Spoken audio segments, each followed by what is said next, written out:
देखिए, चुनाव जैसे जैसे नजदीक आ रहा है, बैठकों का दौर जारी है। बिहार में आजादी के बाद पहली बार कांग्रेस वर्किंग कमेटी की बैठक पटना में हुई, जहां कांग्रेस अध्यक्ष मल्लिकार्जुन खड़गे और राहुल गांधी समेत देश भर के पटना पहुंचे कांग्रेस नेताओं ने बिहार चुनाव को लेकर के महामंथन किया है। अब कांग्रेस वर्किंग कमेटी की बैठक पर बिहार में जमकर सियासत भी हो रही है। बीजेपी ने सीडब्ल्यूसी की बैठक के पीछे कांग्रेस की मंशा पर भी सवाल खड़े किए हैं। पटना से लेकर के दिल्ली तक बीजेपी नेता ये आरोप लगा रहे हैं कि आरजेडी और तेजस्वी यादव पर दबाव बनाने के लिए कांग्रेस शक्ति प्रदर्शन कर रही है। ये रिपोर्ट आपको दिखाते हैं।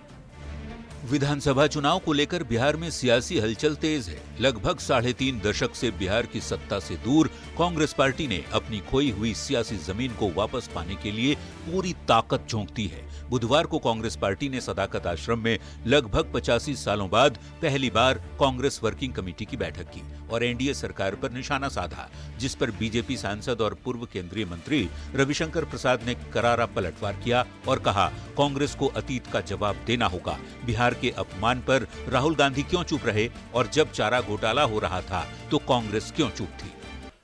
राहुल गांधी जी, देश की लोकतांत्रिक प्रक्रिया का अपमान करना बंद करिए और देश की जनता के वोट के अधिकार का अपमान करना बंद करिए। बिहार में कांग्रेस के आक्रामक रवैये पर पूरी तरह बीजेपी हमलावर है। बीजेपी आईटी सेल के प्रमुख अमित मालवीय ने भी पोस्ट कर सीडब्ल्यूसी की मीटिंग पर सवाल खड़े किए और लिखा, कांग्रेस वर्किंग कमेटी की बैठक में वही नेता पहुंचे जिन्होंने बिहार और बिहार वासियों का अपमान किया, अभद्र टिप्पणियां की। सीडब्ल्यूसी की बैठक दरअसल तेजस्वी के मुख्यमंत्री बनने के ख्वाब की ताबूत में आखिरी कील है। महागठबंधन के सहयोगी दलों में सहमति नहीं है। तेजस्वी को कभी भी सीएम फेस घोषित नहीं किया जाएगा। रविशंकर प्रसाद भी यही सवाल खड़े कर रहे हैं। सुनिए। लोगों ने लालू प्रसाद का खौफ देखा है, अपहरण देखा है, लूट देखी है, भ्रष्टाचार देखा है। एक बार आपसे आग्रह करूंगा, पुरानी फाइलों को खंगालिए।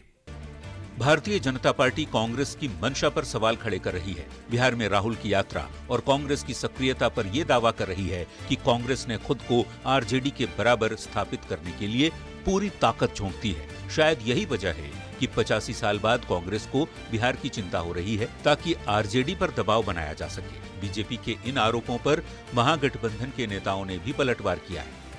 देखिए, दरअसल बीजेपी को दूसरे के घरों में ताक झांक करने की ये पुरानी बीमारी है, लेकिन इतनी ओछी मानसिकता भारतीय जनता पार्टी की हो सकती है, ये मुझे पहली बार देखने को। एनडीए में भ्रष्टाचार और लूट की साझेदारी है। बिहार देख रहा है कैसे कुर्सी के लिए सत्ता और स्वार्थ की भागीदारी है। कांग्रेस और आरजेडी के नेता दावा कर रहे हैं कि महागठबंधन में सब ठीक ठाक है।